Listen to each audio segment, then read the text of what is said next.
on the mastery of skill. The motion that one sees cannot be reproduced, for it does not in truth exist. An attempt to correct a flaw at the level of the flaw is a failure to understand the source of the flaw. Most pain is referred pain. An attempt to modify that which one does naturally is to enslave him to a life of empty instruction. One watches a world class golfer hit a shot. He attempts to mimic the movement, but he fails. Why? The world class golfer feels that he is not having a good results. He hires an instructor to help him with his golf swings, and in so doing, he has sealed his fate. From this point forward, he will become enslaved to this instructor. Why? The answer to this question is one that few in the world will understand. It is this: it is not that the golf swing is not flawed and in need of fixing. It is that the golf swing does not exist. There is no swing. It is this fundamental truth that the golf industry has completely missed. And like the self-help industry, it has built a multi-billion-dollar industry on soft and shifting sands. That which one views as the golf swing is an amalgamation of thousands of micro movements that present themselves as a symphonic opus called the golf swing. It is similar to perfect display of plasma television screen viewed from afar. It is flawless. But if one moves close, the lovely pictures give way to a chaos of pixels. It is the same with a dance and with a painting. It is also the same with the decision that a master investor makes. If one disturbs any of the micro movements in an attempt to fix the whole, the entire structure falls apart. And once it enters the individual's mind that something is wrong, he is doomed. For his mind will then say to him, if this is wrong, then perhaps something else is wrong as well. He becomes a foreigner in a strange country who is forced to forget everything he once knew. He must learn an entirely new language. He must learn its ways and its traditions. And though he may attempt to integrate into this new nation, he never quite feels at home. He will always need his interpreter by his side. In doing so, he forever remains incomplete and never gains ownership of his talent. He becomes a well-practiced novice, but never a master. The world of business suffers from the very same disease, for it has its own instructions.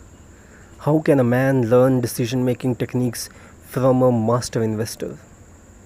How can any serious individual allow himself to succumb to following the habits of successful people?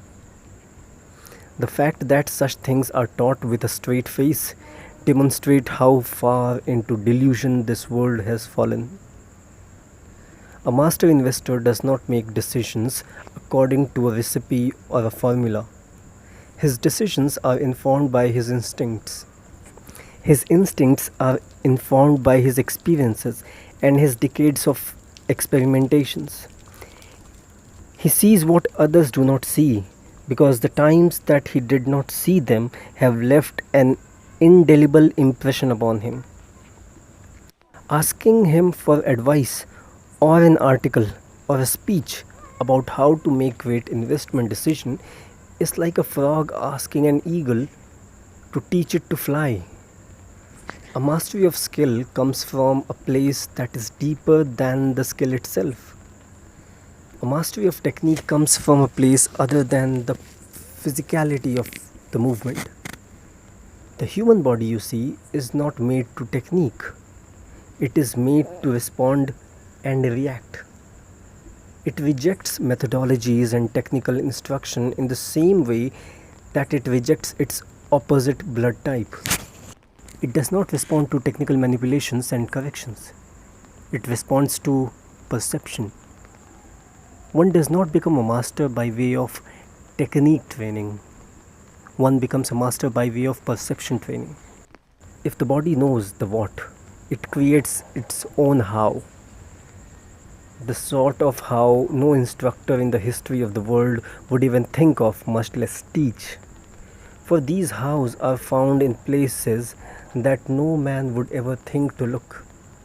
Any book on skill development, golf swing, decision making, success, motivation, leadership, mental models, how to think, philosophies and such, that is based upon a method, a technique, a how to, a prescription, a mimicry, modeling, emulation, is functioning upon a premise that is not based upon truth.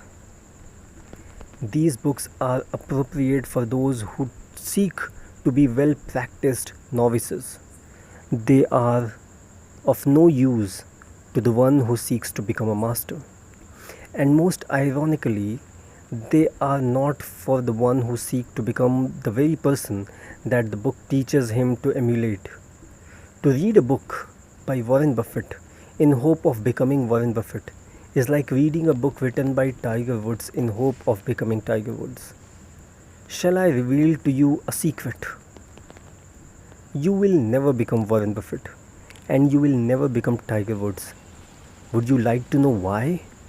Because even Warren Buffett isn't Warren Buffett, and even Tiger Woods isn't Tiger Woods. They have forever suffered the anguish of living under the weight of the persona that has grown too large to manage. They are the victims of a world that is addicted to sensationalism and lies. Did they do great things? Indeed, they demonstrated a prowess in their field that has rarely been matched. Some of it they understand, some of it they do not.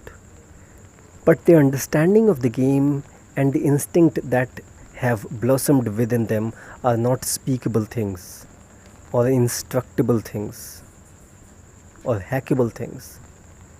It is of no use to read their books, or to mimic their habits or characteristics, or to ask their advice. Because in order to have those types of results, one must first have the multitude of factors that created those results. Rather than an isolated tidbit that is removed from the complex machinery and shared it with you like a fortune cookie. The mystery of skill arrives from understanding the source from which things arise. It arrives from a genuine desire to become a master rather than a well-practiced novice. It arrives from an understanding that all pain is referred pain, and all physical evident errors arise from a place other than that which is readily apparent. For the smoke from a burning log travels many miles, and the smoke is not the fire itself. It arrives from the understanding that the eyes were meant to look rather than see. It arrives from an uncompromising desire to achieve permanence and to hold in the palm of one's hand what man has for eons been struggling to catch only a glimpse. Namaste.